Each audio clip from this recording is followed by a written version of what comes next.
Sol, the Mayor of South Sydney, Vic Smith, my ministerial colleague Robert Tickner, the Leader of the Opposition and his Deputy, Bob Carr and Andrew F. Shorgie, distinguished members of Parliament, guests, ladies and gentlemen.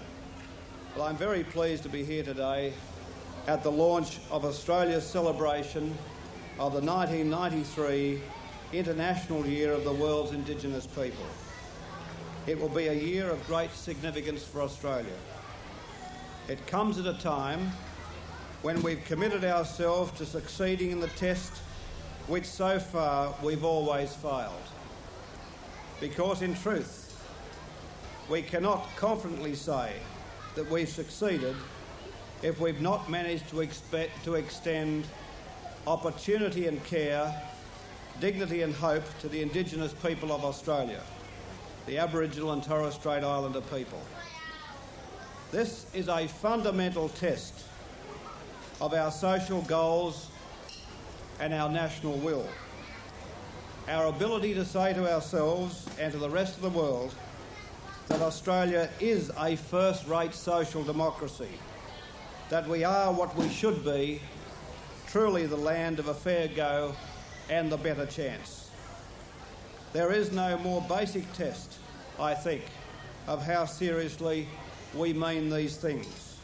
It's in test of our self-knowledge, of how well we know the land we live in, how well we know our history, how well we recognise the fact that, complex as our contemporary identity is, it cannot be separated from Aboriginal Australia. How well we know what Aboriginal Australians know about Australia. Redfern is a good place to contemplate these things, as Sol said a few moments ago. Just a mile or two from this place, where the first European settlers landed, in too many ways it tells us that the failure to bring much more than devastation and demoralisation to Aboriginal Australia continues to be our failure. More, I think, than most Australians recognise, the plight of Aboriginal Australians affects us all. In Redfern, it might be tempting to think that the reality Aboriginal Australians face is somehow contained here, and that the rest of us are insulated from it. But of course, while all the dilemmas may exist here, as we all know, they're far from contained. We know the same dilemmas and more are faced all over Australia. That is perhaps the point of this year of the world's Indigenous people, to bring the dispossessed out of the shadows, to recognise that they are part of us, that we cannot give Indigenous Australians up without giving up many of our own deeply held values, much of our identity, and indeed our own humanity. Nowhere in the world, I would venture, is the message more stark than Australia. We cannot simply sweep injustice aside. Even if our own conscience allowed us to, I'm sure that in due course the world and the people of our region would not. There should be no mistake about this. Our success in resolving these issues will have a significant bearing on our standing in the world. And Sol mentioned this morning that Lois O'Donoghue will be speaking in a historic speech to the United Nations, making this very point. But however intractable the problems seem, we can't resign ourselves to failure any more than we can hide behind our opponents, our political opponents' contemporary version of social Darwinism, which says that to reach back for the poor and dispossessed is to risk being dragged down. It seems to me not only morally indefensible, but bad history. We non-Aboriginal Australians should perhaps remind ourselves that Australia once reached out for us. Didn't Australia provide opportunity and care for the dispossessed Irish? Did it not for the poor of Britain, the refugees from war and famine and persecution in the countries of Europe and Asia? If it isn't reasonable to say that if we can build a prosperous and remarkable, harmonious, multicultural society in Australia, surely we can find just solutions to the problems which beset the first Australians, the people to whom the most injustice has been done. And as I say, the starting point might be to recognise that the problem starts with us, the non-Aboriginal Australians. It begins, I think, with an act of recognition. Recognition that it was we who did the dispossessing. We took the traditional lands and smashed the traditional way of life. We brought the diseases and the alcohol. We committed the murders. We took the children from their mothers. We practiced discrimination and exclusion. It was our ignorance and our prejudice and our failure to imagine that these things could be done to us. With some noble exceptions, we failed to make the most basic human response and enter into their hearts and minds. We failed to ask, how would I feel if this was done to me? As a consequence, we failed to see that what we were doing degraded us all. If we need a reminder of this, we received it in this year with the report of the Royal Commission to Aboriginal Deaths in Custody, which showed with devastating clarity that the past lives on in inequality, racism and injustice, in the prejudice and ignorance of non-Aboriginal Australians, and in the demoralisation and desperation, the fractured identity of so many Aborigines and Torres Strait Islanders. For all this, I do not believe that the report should fill us with guilt. Down the years, there's been no shortage of guilt, but it has not produced the response we need. Guilt, I think we've all learned, is not a very constructive emotion. I think what we need to do is to open our hearts a bit, all of us. Perhaps when we recognise what we have in common, we will see the things which must be done, the practical things. There's something of this in the creation of the Council for Aboriginal Reconstruction. The Council's mission is to forge a new partnership built on justice and equity and an appreciation of the heritage of Australia's Indigenous people. In the abstract, those terms are meaningless. We have to give meaning to justice and equity, and as I've said several times this year, we will only give them meaning when we commit ourselves to achieving concrete results. If we improve the living conditions in one town, they will improve in another and another. If we raise the standard of health by 20% one year, it'll be raised more the next. If we open one door, others will follow. When we see improvement, we will see more dignity, more confidence, more happiness. We will know we're going to win. We will need these practical building blocks of change. As Sol said, the Mabo judgment should be seen as one of these.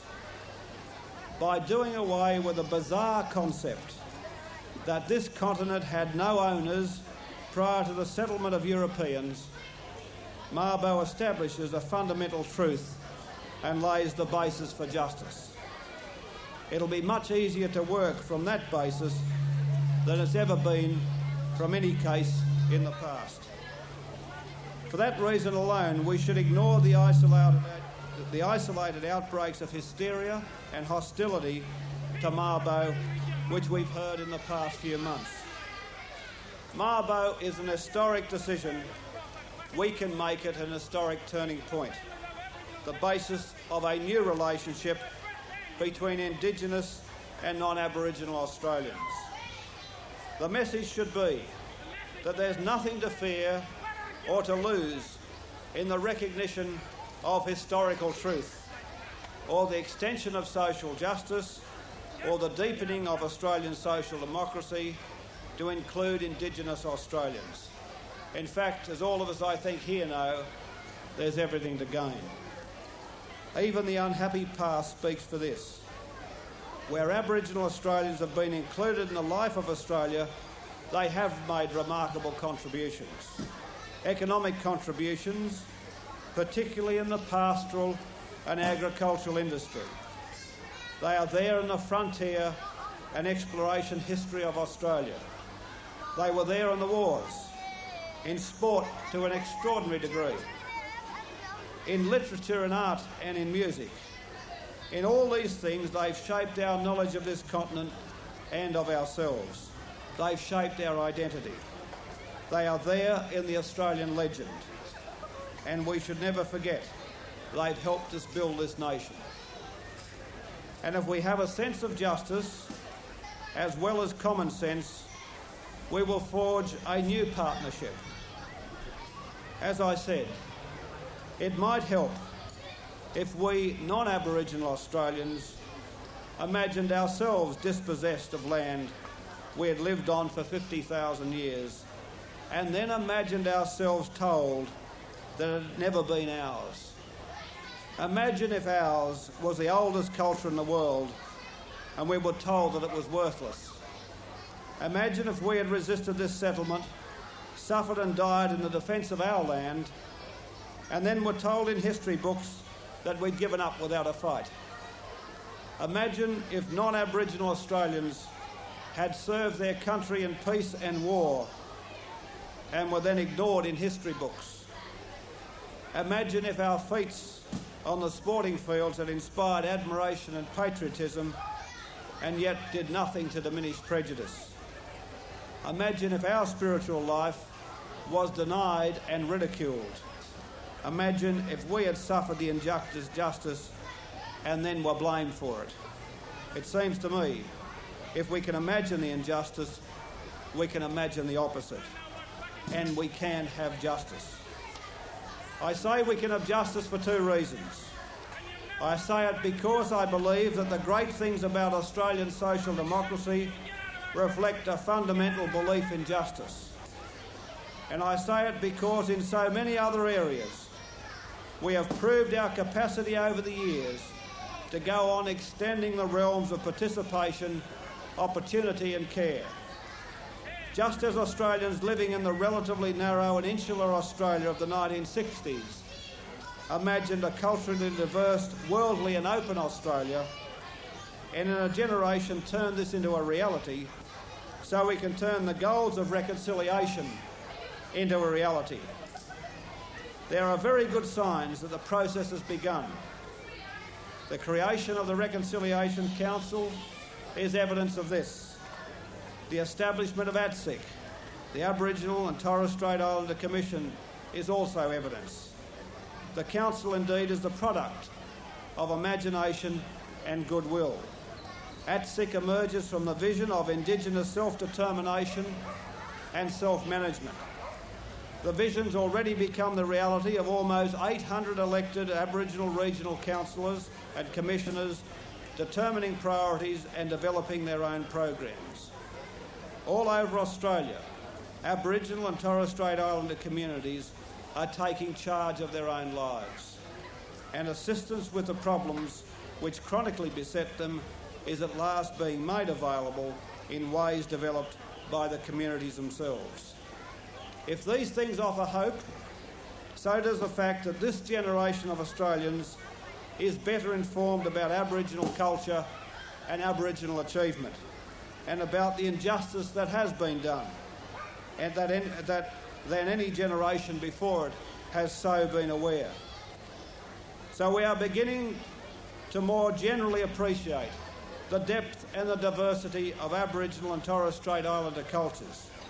from their music and art and dance, we're beginning to recognise how much richer our national life and identity will be for the participation of Aboriginal and Torres Strait Islander people.